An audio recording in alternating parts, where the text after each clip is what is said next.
एक बार एक पिता ने अपने बेटे से कहा, हमारे समय में इतनी सुविधाएं नहीं थी, फिर भी हमने मेहनत करके सब कुछ बनाया। आज तुम्हारे पास सब कुछ है, फिर भी तुम कंफ्यूज्ड क्यों हो?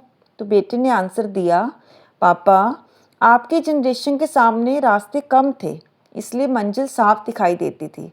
हमारी जनरेशन के सामने रास्ते बहुत ज़्यादा हैं, तो इसलिए चॉइस करना भी मुश्किल हो गया है। शायद यही आज की जेन जी की सबसे बड़ी कहानी है। आज की जेन जी को लेकर अक्सर कहा जाता है कि इनमें पेशेंस कम है, ये बहुत जल्दी बोर हो जाते हैं, हर चीज़ इन्हें इंस्टेंट चाहिए। लेकिन क्या ये पूरी रियलिटी है? हर जनरेशन ना अपने समय के चैलेंज के साथ बड़ी होती है। आज की जेन जी ऐसी दुनिया में बड़ी हुई है जहाँ अपॉर्चुनिटी बहुत है, लेकिन कन्फ्यूज़न भी उतना ही ज़्यादा है। पहले रास्ते कम थे, इसलिए डायरेक्शन साफ थी। आज ऑप्शन इतने हैं कि सही चॉइस करना भी एक बड़ा चैलेंज बन गया है। इस जनरेशन में कुछ अलग भी है। ये सवाल पूछती है, पुराने तरीकों को चैलेंज करती है और सिर्फ इसलिए एक्सेप्ट नहीं करती कि हमेशा से होता आया है।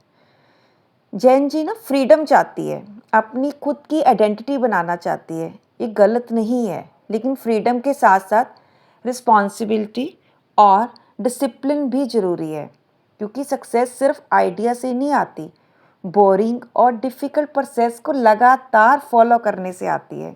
इसलिए एक बात पुरानी जनरेशन को भी समझनी होगी कि हर नई सोच ना गलत नहीं होती। क्वेश्चन करना, चेंज चाहना प्रोग्रेस का हिस्सा है। असल चैलेंज जेन जी नहीं है, चैलेंज ये है कि बदलती दुनिया में एक्सपीरियंस और न्यू थिंकिंग के बीच बैलेंस को कैसे बनाया जाए। फ्रीडम अच्छी है, लेकिन डायरेक्शन के बिना फ्रीडम कन्फ्यूज़न बन जाती है।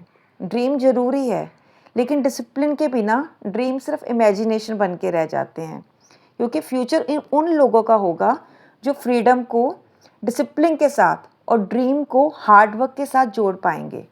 जैन जी को बदलने की नहीं, बैलेंस सीखने की ज़रूरत है और पुरानी जनरेशन को भी समझना होगा कि हर नया तरीका गलत नहीं होता, क्योंकि हर जनरेशन का काम पिछले जनरेशन को कॉपी करना नहीं है, बल्कि अपने समय की नई प्रॉब्लम्स के साथ नए आंसर ढूंढना होता है। तो आज थी हमारी जैन जी पे ये अपना नया नज़रिया। आपको हमारी बातें पसंद आती हों तो हमें चैनल हमारा यूट्यूब रीथिंक जोन नया नज़रिया को सब्सक्राइब कीजिए और कमेंट करके बताइए कि आपको भी अपने किसी टॉपिक पे नया नज़रिया चाहिए तो, और लाइक कीजिए हमारी वीडियो को। Thank you.